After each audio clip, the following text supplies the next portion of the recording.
Hi, this is Marlene Gibb with What Do You Do? And today's guest is Anita Ron. And Anita, what do you do? I'm a business owner in Covina, California. I do a janitorial service and successfully running for 16 years. Tell us how you got started in the janitorial service, because I think your story's funny. I really do. It is a story. I used to work for a corporation, a hospitality corporation, and I was struggling being the mother of a 6-year-old and a 6-month-old. And as moms, we have an obligation. That's like our job. That's the priority.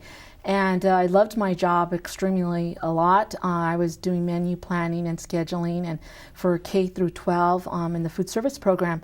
And it came to a point that I was being sent all over the place, and I realized that my job that I was supposed to be doing was being a good mom. So I prayed on it. I asked God, once I came back from maternity leave, to assist me and help me get things a little bit more workable, because they were sending me all over the place. There was one day I'd be in Hawthorne, and the next day I'd be in Big Bear and in Escondido, and I said, this is not the way I want to do. I want to be a mom to my kids. Some days I was currently living in West Covina, and I would be driving to the babysitter in Los Angeles and bringing them back when it was really dark. So I decided there had to be a business, because I was really tired of going early in the morning, dropping off the kids when it was dark, and coming back when it was dark, and putting the kids to sleep. It was not a life for them. So I left all that, started BriteWorks. Okay. You were going through, because you're a woman and a mom, so when you were going through this process, and you knew you did not want to do this, what other things came into your mind? I mean, did somebody drop in and say, hey, this is a good business? No, I think it's a really funny story, but my husband had already been married for about 7 years, and his family was in the janitorial business previously. They had always done that for many, many years, earlier 80s.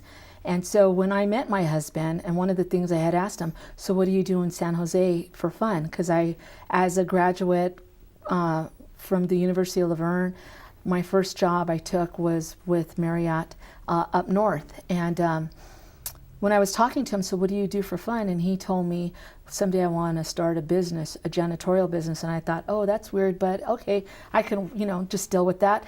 But in time, after, meeting him, getting to know him, guess what? We wound up getting married and we started a family. He came down to Southern California. So at the time when I told him, you know what, I'm going to be moving into a new chapter, I got laid off from my organization that I really did enjoy doing the job.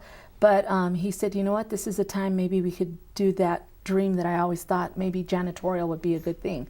So I thought, well, you know what, I've been in food services. I know exactly what it means about coming into an office and wanting to have it clean when you start working, and I know the quality and customer service, and I think with all that I can blend it all together. And one of the things that I thought I was going to have was much more time with the kids.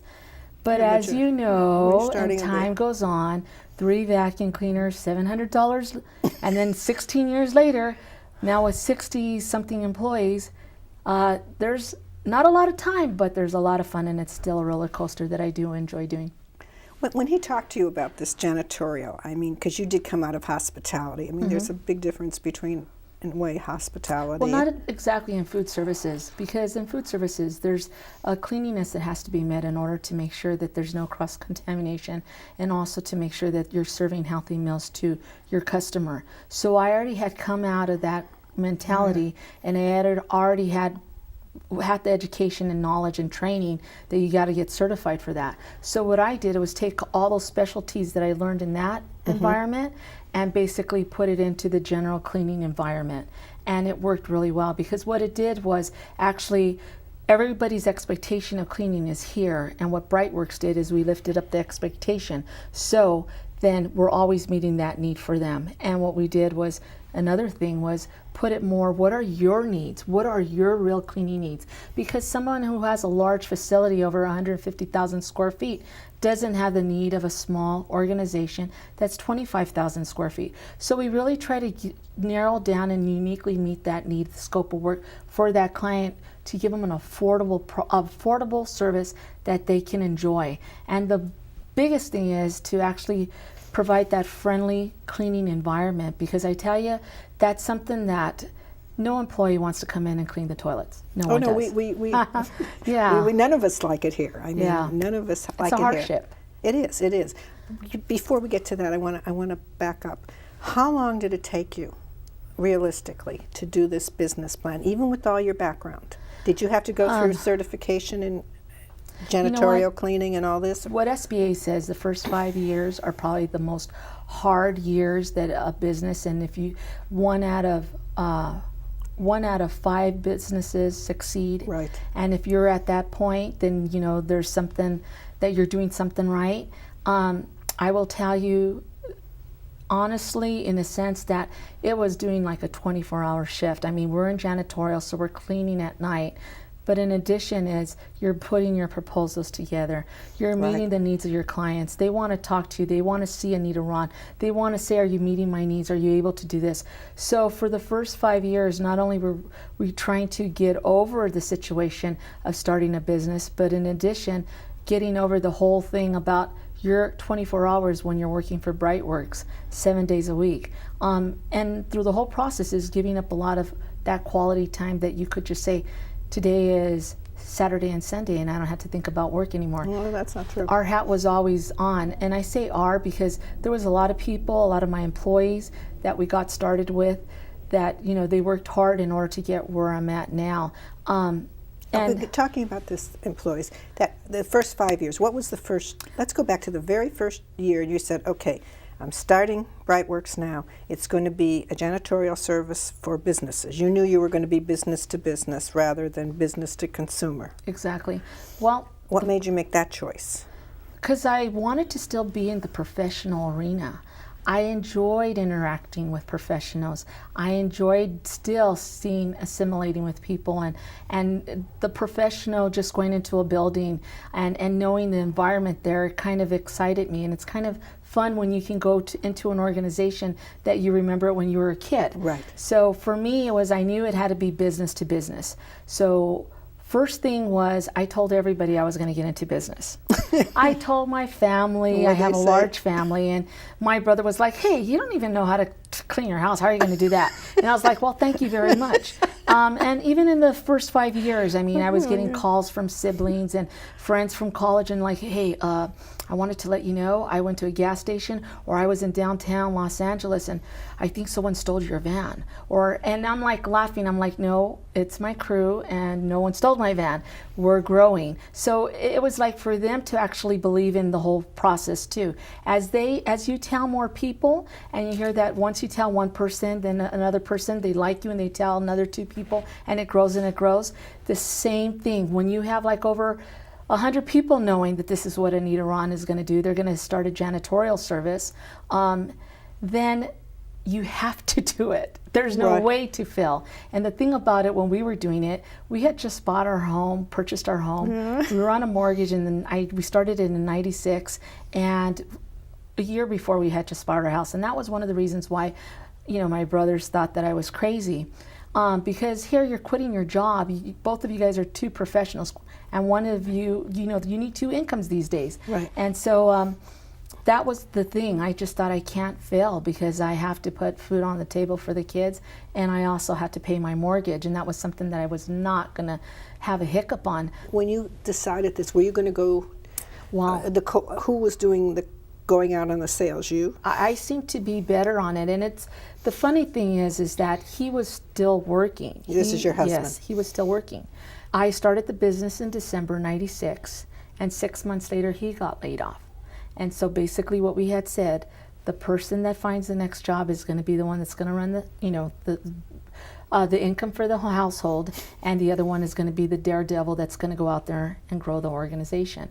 Well, I ended up getting the job first at one time, but the job that I got, I didn't like because I was getting in at 5:30 in the morning, and I figured if I was going to do those type of hours and getting out at 2:30 and then having to do the business still, I just said it didn't work for me. So luckily enough, he lined up getting a job with something that he really enjoys.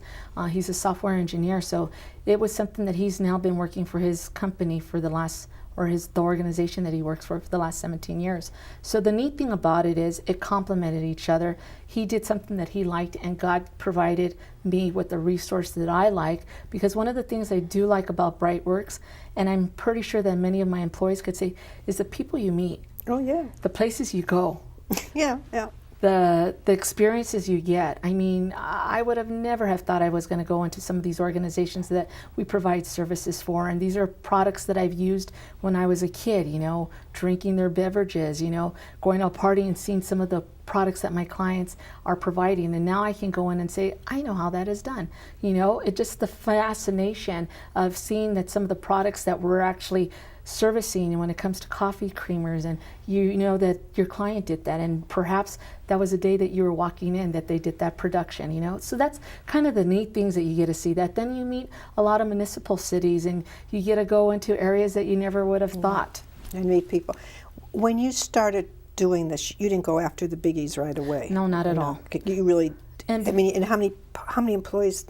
I really want to get a feel for the audience to really understand what it's, because you started with nothing. I started with nothing, but I had a real strong background and family that believed in me. Right. My mother, bless her heart, she was the one that took care of my kids. And the first award I got is the Entrepreneur Award from the Latin Business Association. And I had taken my dad there, and he was always driven to be an entrepreneur. He had that entrepreneur spirit, and I think that's where I got it from. He went to see me get the award, and he came back and told my mom, you know what, she's serious. She's going to go somewhere. So you need to take care of the kids for her. And he got me a book that said, Starting a Business for Dummies, or something like that. And something that I really valued, because now I don't longer have that, my mentor. But I think just the diligence, the integrity that he had throughout these years of raising 9 children, and me being one of the younger ones, I was very blessed in the sense, because my brothers and sisters who were much older than I was had kids that were going into college. So the neat thing about it, my first employees were my nephews and my nieces. And so that was kind of like a unique little situation there. It is, because most of the time they'll say, don't get in business with your friends or your family. You know that, right? And so yeah. Because that can cause problems too, right? Exactly. I mean, that's what. Yeah, it's true. That's what I've always heard, because you can have problems. Well, I remember the first couple of years. I remember going to the holiday functions, and then they would talk about something like, "Oh, what about this?" And I would say, "Wait a minute, guys. They're my employees. If I'm going to deal with something like that, it's going to be between your son and me. So let's have a good time." And I knew as time went on, my advisors, which are some of my brothers and sisters, realized that I needed to carry on that path on my own. Mm-hmm. And the joy that I get now is I do have a brother working for me, and great in sales. He's the best I could say as a salesperson, because they always say that the owner is probably the best salesperson of your organization. And when you find another individual with that same spirit and that same vibrantness, that enjoys doing what they do, right, and knows exactly, coming from the commercial industry, he knows exactly what it means to be clean and square footage and the whole thing and putting it all together. So it was kind of like a good leap for him. So it complemented our organization. So was it back? That was already phase? No, not okay. The first 5 years. Okay, so first 5 years I was swimming on my own. Yeah. So you really did. So did you have the nieces and nephews? I mean, how many people did you? You remember how many people you had? You had to hire people that first year. couple of years. We probably had less than 5 people. So you were out doing the proposals, out there doing the proposals, sales, a little watching in the evening, yeah, and cleaning. And then having my nephews do some of doing the cleaning, yeah. And you were doing some of the cleaning. Not really, not as much as I want to say I did, but no, they did a lot of the footwork. Yes. So you worked on that more of the marketing and proposal. Yeah. You had a be. Now remember, I had a 6-year-old. You're right. I know. And then I had a 6-month-old, and then later, 3 years later, I had another little boy, and now he's 15 years old.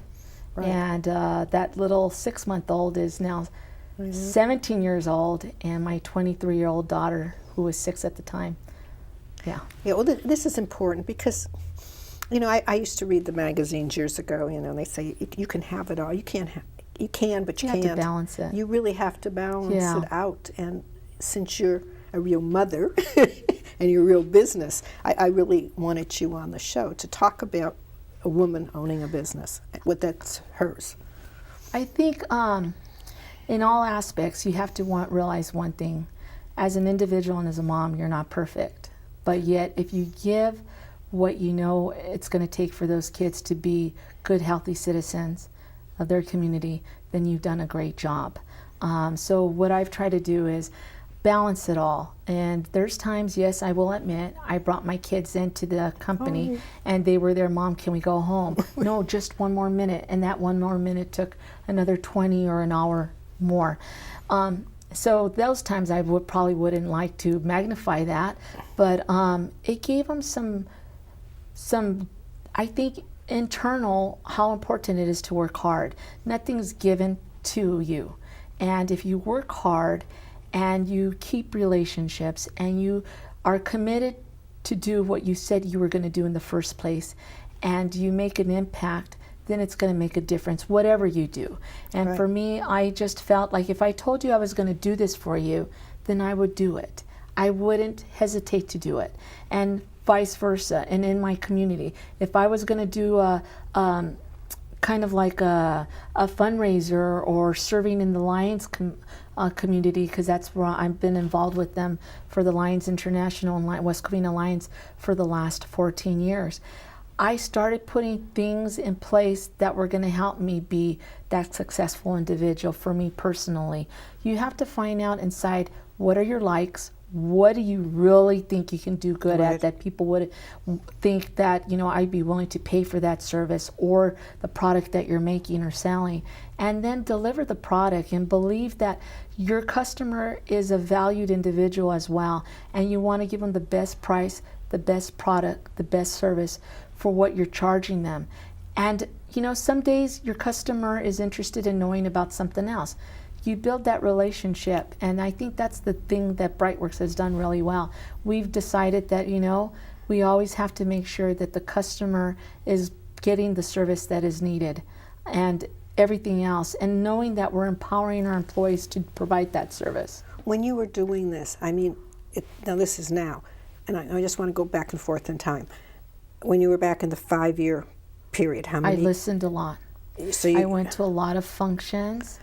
I did a lot of reading up with SBA. There's services that are provided for small businesses that are actually free. SBA's website, getting on there, doing a business plan, going out. There's representation or people or organizations that help you out. SCORE is one of them. It's all free.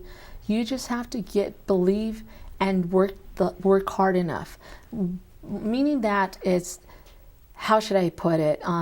Yeah, because you it just doesn't come to you. You have to be diligent. Business owners have to be diligent on doing the work. Did you have something? Okay, you're going to go out and do your marketing now. Did you do cold calling? Did you go out to like I hate cold calling. Yeah, I know most of us do. So we'll do anything not to do that. But did you go like to the events like the West Covina Chamber? You know, I became very active. One of the things that I did do was roll up my sleeves. There's always a need in a community. Right. A community is always going to need help. The city needs help. They can't do everything on their own. And most of us as citizens think, someone else is going to do it. No, it has to start within you. You have to plant that seed.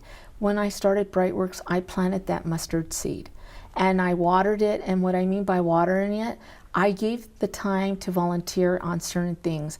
And another business owner would tell me, why do you volunteer so much?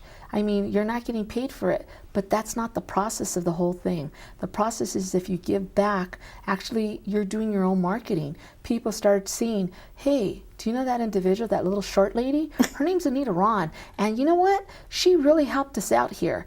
BriteWorks, and then later all of a sudden they know your company and they see your van going by, and guess what? You know what? Let's give her a chance. And then now you're cleaning their office, and then you're cleaning their friend's office, and then you're cleaning their friend's building. But the thing about it is that you deliver the product that you say, and you always keep your word and your integrity. For the first 5 years, I always put in. I always made sure that my employees got paid before I even took anything out of it. And that's a given. Later down in time, it was like my priority was that my employees got paid all the time. For me, if it meant that I didn't get a paycheck that day, I had to deal with it. So I always have to keep my numbers in line to make sure that, I knew another person that started out with $150,000 and his company went down in less than 5 to 6 years. Because I wasn't driving around in the most fanciest cars, because that's not what it takes. What it takes is actually rolling up your sleeves and really making sure the service is being provided. And that's exactly how it is. It's very simple.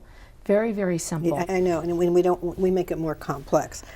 I want to get back, when you were talking about volunteering and you were talking about the city, did you go with the organizations that you really felt strongly about, like the Lions Club? I think it evolves.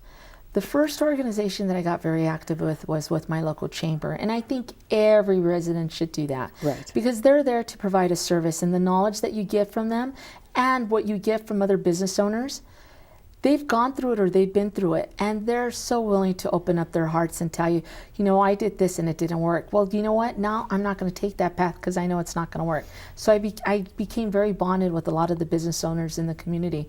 And then they asked me to be on the board. I didn't hesitate. I took it on. You seem to be. Yeah, I took it on real quick. And then later it evolved to be the president. But the neat thing about the West Covina Lions is because you have to be active, you have to go to their meetings, you have to be in fundraising. But at one point I felt, and believe it or not, I felt that I wasn't doing my job for being a member, because the fact that I couldn't go all the time. I was a business owner. I had to take care of my clients, and it was a schedule that you had to be there at 12:15. And sometimes I felt so embarrassed running in, and the meeting had already started 5 or 10 minutes before. Yeah, but they understand that. But the neat thing about it, you're right, they did. They did understand. One of the that. business owners that was in the organization had a business himself, and we were doing his service. We were doing his janitorial service for his school. And he said, "Hey, I haven't seen you in a long time at the Lions." And I felt, oh yeah, that's right. I'm just really busy. I'm taking care of the kids and doing this and doing that. And he said, "You know what? Don't sweat it." He goes, "Your job right now is to take care of your kids and run that business. That's right. So you can make it successful and you can make good citizens for our community. Later down the road, it'll evolve that now you can use the Lions to do as much as what you want to use it for, as far as helping with fundraising and helping our community. Don't worry, it'll come." And yes, he was an elderly individual. He was already, running his business, but he already had many years wiser. Yeah. And so I listened to that, and I thought, you know what? I'm going to continue paying my membership on an annual basis, because what they do is great. We'll talk about just say what the Lions do briefly, yeah. Well, the Lions is a service organization. There are 1.6 million members throughout the world, and what that is just people like you and me who have a philosophy of giving back and serving their communities. And so what they do is they go out there and they fundraise and they help people out. Many times it's a focus point of vision. Well, they're heavily they vision. help out when there's needs for people who cannot afford their eyewear. They'll provide it. Or if you have cataracts, they'll go ahead and raise the money to have that surgery for you. The neat thing about it, and it was a circle that just went all the way around, when I joined, not knowing it, I found out that my family had the opportunity to have a gift from the Lions for my sisters when they were kids. Remember I told you my dad, 9 kids in the family? Yeah. Well, the Lions gifted them sets of eyeglasses when they were in elementary school, probably in 3rd or 4th grade. And so this is my way to say thank you to the Lions Club, because now I can do it for someone else that really needs an impact. And it's so great when you go to some of these fundraisers and functions and service things like White Canes that we do annually, and you see a parent that's so concerned about the child getting the screening, and guess what? Mom and dad have that problem. Their vision is losing. And that happened once. It was a father concerned about his daughter. The daughter didn't want glasses, didn't she needed him, but it wasn't like a need like him. He was lost in Right. his vision. It was, you know, I think he was probably over in his probably 40s or 50s, so his vision was really decreasing, and he found out he needed him. He was hiding that from everybody in his family, so he was able to get a free pair of glasses as well. That's when you feel inspired, and that's when you know you've made an impact, whether you're in a business or whether you're just a person, a community citizen in the community. Well, you're still in the Lions Club, right? Yeah, just finished my presidency last year, yeah. So now you got the community service. I just want you're trying to get the whole big Well, picture of one of the other what you did. things I have done, because it seems like everywhere I went, there was a step. I think if you went back about 16 years, Yeah. you could see every path that Anita went to, because a lot Everything. of those people became clients and so on and so on. Another client that I had a long time ago was the YWCA, and they're located now in Covina, formerly in West Covina, and they're off of Grand. And the YWCA is empowering women and eliminating racism. What a beautiful thing, right? Right. They have Right. a division which is Wings, and that helps with the domestic violence. And for some reason, it seemed like I was invited to some of their functions, got involved, and I thought, you know, this is a need. Women do need to be empowered, whatever age it is. There's times that we need to know what's the next step, or I can do it. So I started getting involved in that, just volunteering, going to the meetings, being a part of them, listening to other people that were in it. And then all of a sudden, I wound up getting on their board. And I went through the process, helped out, volunteered, and then I wound up becoming the president. And I thought it was only a one-year term.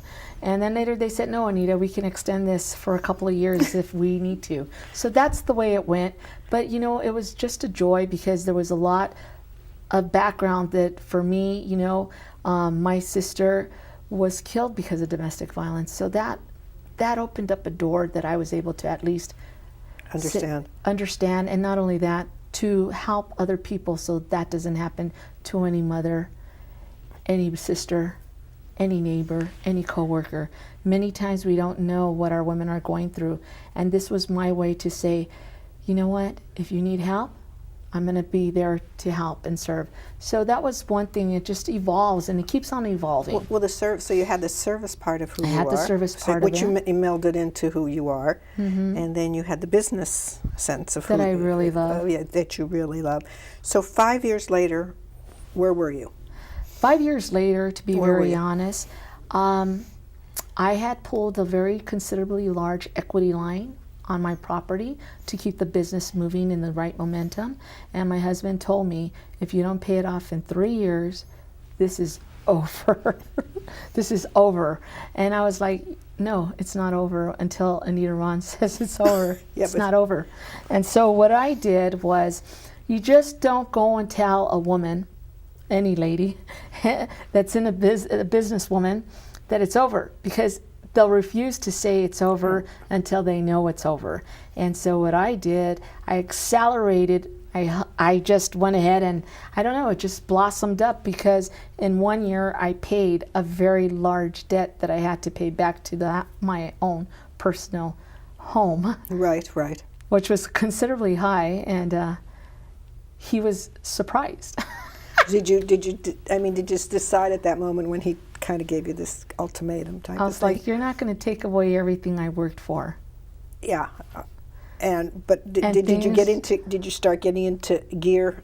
Did you start going out and doing more sales, or did you just continue with the networking? I continued with the path I was taking, took advantage of SCORE, took advantage of SBA, started figuring out how I can get certified as a small business owner, minority-owned business, how I can take advantage of being a woman-owned business, started finding out how, and then putting it all into place. And the how with the government, a lot of that is very intensive paperwork. Being Exactly. a minority business Exactly. and being a woman-owned business. Now, explain the difference, because women are really, women are looked at as more a minority anyway, right? In a sense, in a sense, you could say that, but there is a minority-owned business, and Right. there is woman-owned business, and basically both of them need to have 51% ownership of the business. For me, it's all 100%. It's 100%. It's mine.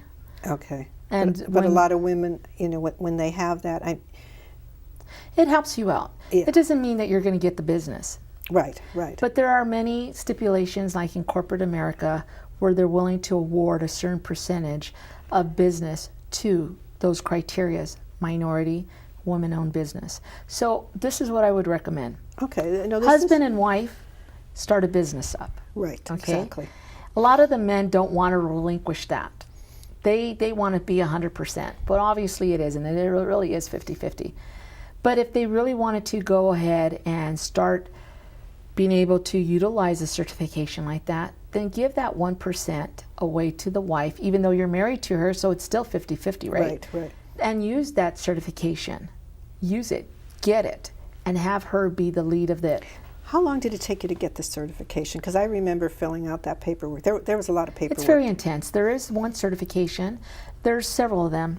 But for 8.8 certification, and that's to do work with the federal government, it's a process. Some people go with a consultant and they get it all done, and it's XYZ, about $1,200 whatever dollars, or even probably less to do. But I did it all by myself. It's possible, and it took me less than a month to do.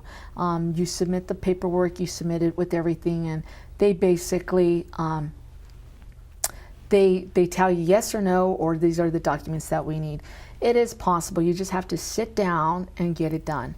And for most business owners, because they're doing everything, Right, that is right. just so hard to do. Right. But if you can't do it, then get someone else to do it. But I strongly recommend take ownership to your organization. Just do it. Just do it. It doesn't hurt. So you have your 8A. It was 8.8. That only lasts us for 9 years.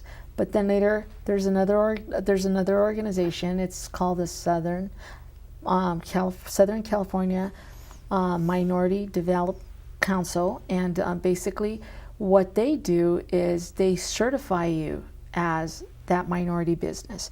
You need to show proof on it that you're a minority-owned business.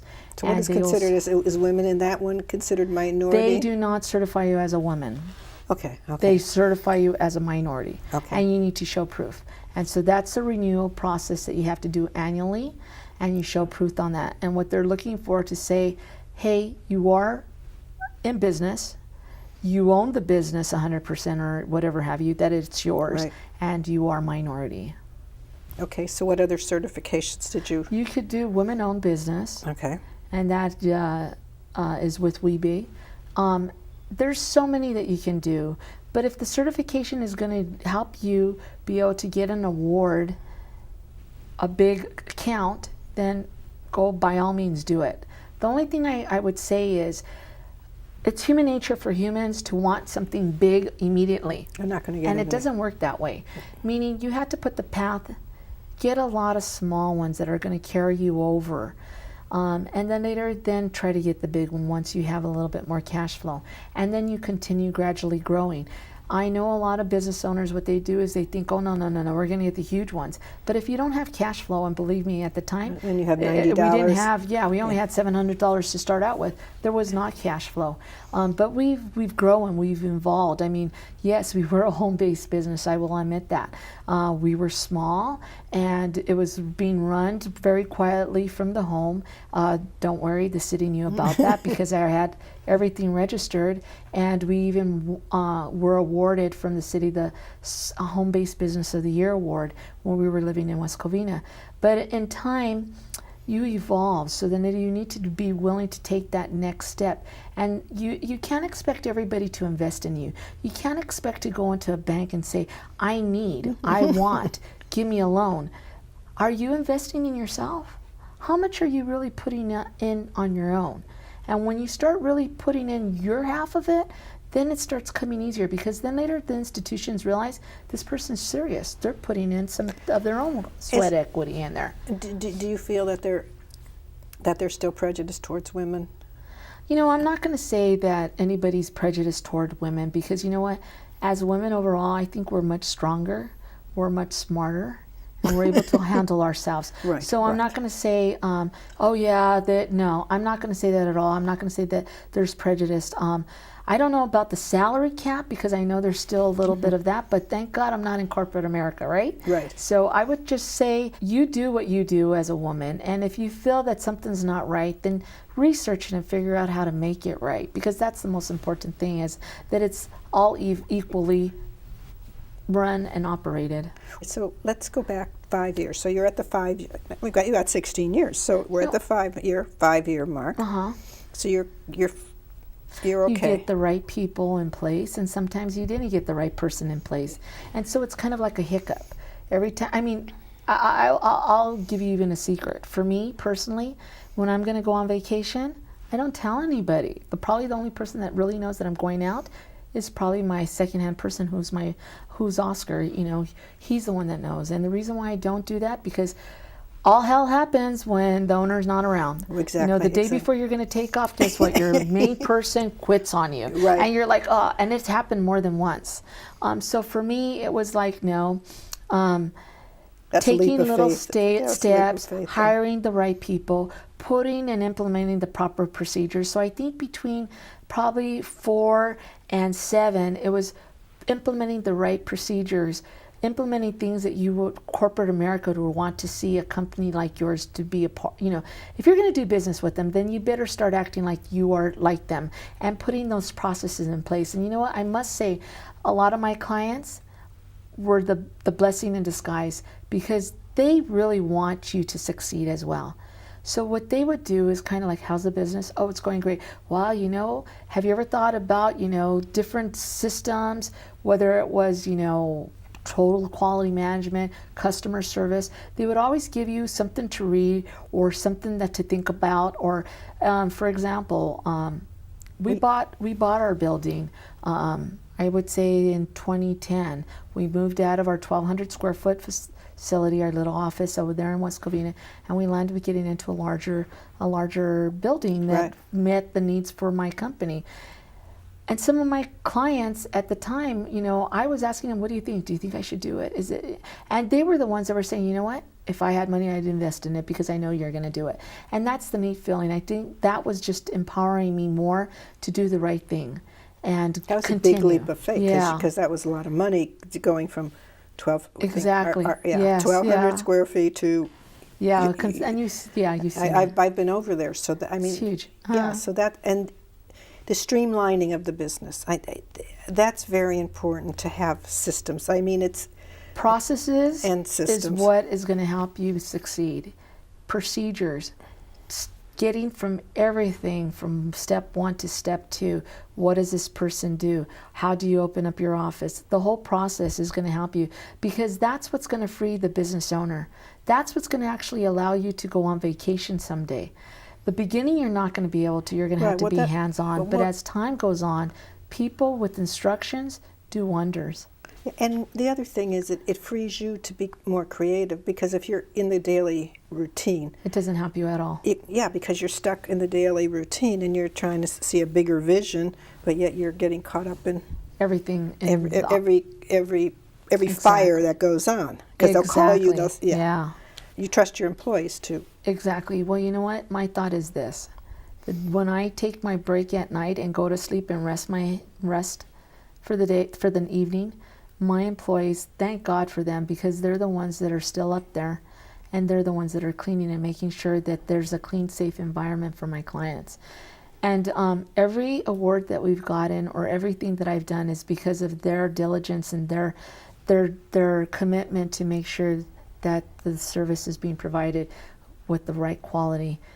And what I would say is, if you empower those employees and you really make them a part of what your vision and what your mission is, then they will stand up to the occasion, and they've done it many times. I mean, they're always challenging me too, and I always tell them, the day you see me come into work and I'm not happy, fire me. Fire me. Because you know what? I don't deserve to be a part of BriteWorks. And they look at me and they laugh, and they're like, Anita, you are BriteWorks, you know, you're the owner of BriteWorks. Yeah, you're the owner. And I say, you know what? But it's an entity of its own. And there's going to be a day that I'm going to come in and I'm going to say, you know what? It's time to give the torch to someone else. Yeah. But in the time, I'm enjoying it. And I think that's the thing. It's just the personalities that you pick as employees. They have to see what that vision is, and they have to understand that we're there to actually be a part of their lives as well. I mean, Yeah, that's why. But the systems is very important. Very Because important. if you have chaos and people can't find things, jobs are not done, or they're late, this happens, they're not going to come back to you. no, they're just going to go gonna somewhere say else. they're going to go somewhere. So let's talk about your services. Now you have your list of services, which we know here at KGEM, and I want to talk about them. You do general office cleaning. We do, yeah. And you're right. Everything you told us, you said it's easier to have a janitorial service because none of the employees want to do it. Well, we have to think of it this way. As a business owner. As a business owner, As a business your owner. priority is to make sure you bring in revenue to your organization, right? Exactly. You need that to pay your bills and your livelihood. If you hire XY amount of people, whether it's 3, 5, 10, 25, whatever it is, everybody's is hired for a certain job, whether it's marketing, sales, accounting, or whatever you. How's that bookkeeper going to like it when you're telling them take 45 minutes of your time today and go and clean the restrooms? Like, no, it's not going to help. It's not going to work. And then is it going to be as clean and sanitized as it needs to be in order to give the courtesy for your employees? Your employees want to come in and be in a clean, friendly environment. And I keep on saying that, but how good does it feel when you're coming into a clean room? Oh, you feel great. Yeah. And you know what? You work more effective. You're more inspired to do your job. You're not complaining. There's another part of you that's like, there's no excuse now. I got to get down to work. I got to get down to business, right? So for us, I have always thought, I've been on the other side of the desk and the janitor doesn't pick up the trash, or they're telling me I have to do it, and I didn't like those days. So putting it into place and letting our employees know, or educating our clients and saying, hey, you know what? This is a way that you're probably going to get better revenue for yourself if you let us do this job. Let us take the headaches away from you. Let us be your cleaning solution. And some people think, I can't afford to have someone in there every single day. It's too unaffordable. And if you have a large organization over more than 25 of people, you really need to think about it. Maybe it's not 5 days a week, but maybe it's 3 days a week. And if you have under the 25, then maybe you can get away with doing 1 day a week. But whatever it is, provide that service for your employees, because you will as time goes on, you will see the return. Now they're focusing on their work, and they're able to get what you hired them for. Well, what is, like, if you're doing 1 day a week, let's say it's small business, you're going to go in, you're going to do the carpets, you're going to do the trash, the vacuum, the normal things. You're going to do, mopping and sweeping of the floors. Right.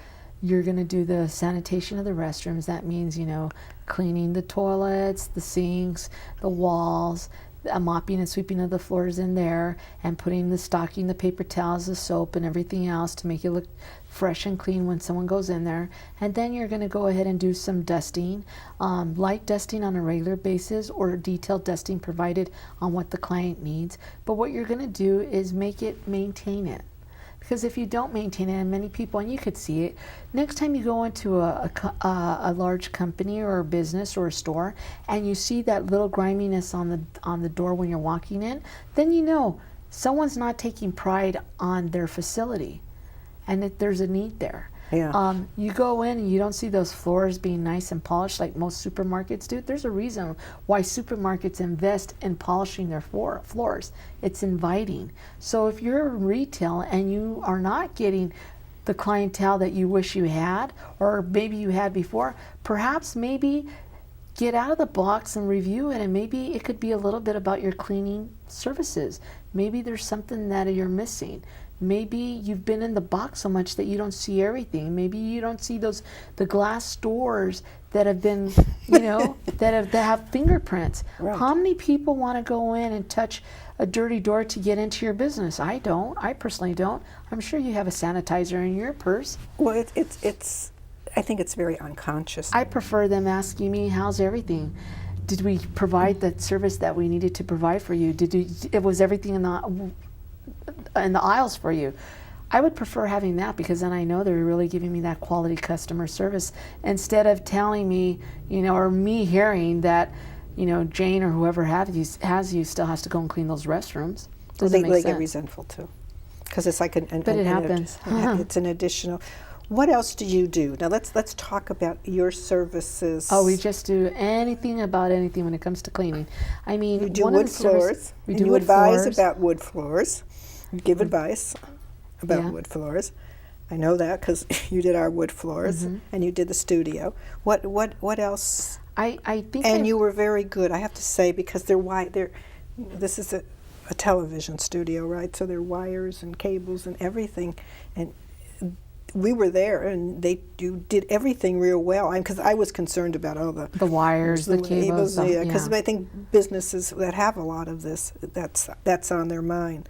But the staff was very nice to work with. Well, thank you very much. You're welcome. That makes me feel good. But what we also do is floor services for vinyl VCT floors. We do carpet cleaning. What's VCT floors? It's the vinyl commercial tile that you have, the regular tiles that you go and see in a grocery store, and they're really polished, really nice. They're waxed on a high grade, and you could see them like. A lot of people say, yeah, if a woman goes by with her skirt, you could see the shine, the skirt shadow. Well, that's vinyl commercial tile is what is placed all over the place, and basically a lot of people like that shiny, glossy look on their floors, especially when you see grocery stores and things like that. And we do that, and it depends how many coats of wax you put on it. It takes a lot, or whether you're stripping the floor or scrubbing down the floor and putting additional layers on. But we have that technology. Our people are trained. We do graffiti abatement. Okay, talk about graffiti abatement. Is this a big problem, isn't it? It is. Yeah. It's keeping me in business. I hate to say that, but it is. We do graffiti abatement. We do it for the Green Line. We've been doing it for the last 6 years. For the Green Line? Yeah, They have a lot of graffiti? Yes. Unfortunately, I hate to say that, but yes, they do. I don't know what's happening, but we see that graffiti is the thing. If you leave it on too long, then you're going to get more on that same wall. And so I do have people that go out pressure washing graffiti, removing it, and getting it to the place that it is taken off completely. Wow. And we do bus cleaning. We've done transportation cleaning, so we go in there and clean buses. We polish buses. We just, I guess I like to say we do anything when it comes to cleaning services. Sometimes you don't notice. I mean, you notice it unconsciously that if it's clean, but when it's not clean on a bus, it's well, the client that I have, that's one of their biggest concern, is making sure that their buses are clean and rolled out the next day, and the sanitation of that bus is top priority. I mean, from the upholstery to the gum underneath the seats to the little small areas, the range, the transoms, and I mean the ledges, and they're really concerned about that because they know what it takes. It's meeting that customer's needs. If they don't keep those buses clean, then the customers are not going to come in and utilize that service. Now, are you going to be involved with the Gold Line and some of the other lines that are? I hope somehow, somewhere or another, that we will be. But you never know these days. Yeah. Because you have to put the bids in. Yeah. And that's a long process, isn't it? Yeah. Yeah. It takes months. It takes time. I will say that. Yeah. If you're working for a government entity, you're probably putting in more time and energy for that proposal. And just because you did the proposal doesn't mean you're going to get it. There's a lot of competition in our industry. And that's one of the things. It was kind of like an all boys network many years ago, 16 years ago, and now it's great to see that a lot more women are getting involved in the industry. Right. So that's exciting. But yet, the process is there, and there's a lot of detail and bidding, and there's a lot of competition. I remember the first couple of days when we were going to start the business, and my husband came home really late at night, about 10 or 11, and I was making him something to eat, and he said, let me just pull up the telephone book in West Covina just to get an idea of some of the names that people have in janitorial. And he opened it up, and in just West Covina at that time, there was over 50 janitorial companies. Really? And he slammed the book down and he put it aside. He goes, there's 50 companies in West Covina. How are we going to do this? And I'm like, it doesn't matter. We're going to do it. And I think just being focused and knowing that road path and having that vision actually makes things so much more believable and so much more that you're almost there already in your head, so it doesn't make it as difficult. When you were working in the beginning in this, did you see the vision long term, or did you just see chunks? I think throughout the whole process, I'll be very honest, what I did was challenge my own personal self. Okay. Meaning the first time and you know, it makes me laugh. I think the first organization that we got was probably less than 3,000 square feet. That's pretty small. And so when the check came in, I had said, and it was a monthly, that was the neat thing, because it was monthly, we were doing the Cash service. flow. And so I had said, oh, one of these days, if I can bill over 1,000, I'm really making it. The first goal before that was, if I could just bill my first client, I know I'm in business, right? That's the first thing for any business owner. If I just get one client, that means I'm really in business, right? So when I got to that point, when I was making 1,000, then it was like, oh, if I could just get to 25,000, if I could just get to like 250,000, if I could just, and it, for me personally, that's what drove me, if I could just do it. But one of the things that I felt really a priority, and I really had to pray on this, and I'm not saying that I'm a holy roller or anything, but for me was, I realized that there was a lot of exploitation in my industry. People don't get paid accordingly. People will end up getting paid every month. That's not the way for them to live. If they're your employees, pay them right. Pay them for the job that is done. They work hard. And so for me, I kind of like made a pact with God, and I said, God, help me succeed.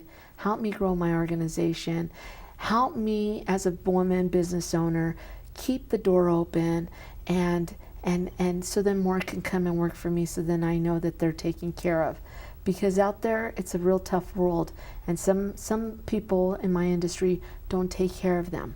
And so it's always been a blessing that I can say that the door has been open, and we kind of swing it open a little longer than other times to keep more people coming in and helping those out.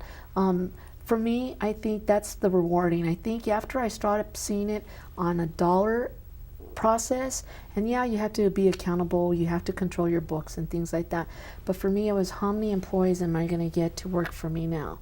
So for me, that is where I know that I'm seeing some form of success. When I see it was 0 employees, or it was only 3 employees, right, you know, no. And now I see that it is 60 something employees, and then that's when you know that you're making a difference in your community. And then your employees start taking on the same philosophies that you are, giving back to your community, valuing something that's part of them that they can be leaders in. And that's when you start realizing, oh my God, when you start seeing some of your employees coming in with a new car, and you're like, oh, that means I have to work harder, because not only do I have to worry about, you know, my own expenses, but my employee, I need to make sure he's able to put food on the table for his family and pay for that car payment, you know? So it just revolves. But if you keep on in stride, you know, you are able to accept it, and you get to go to sleep at night and say things are going to be okay. Thank you.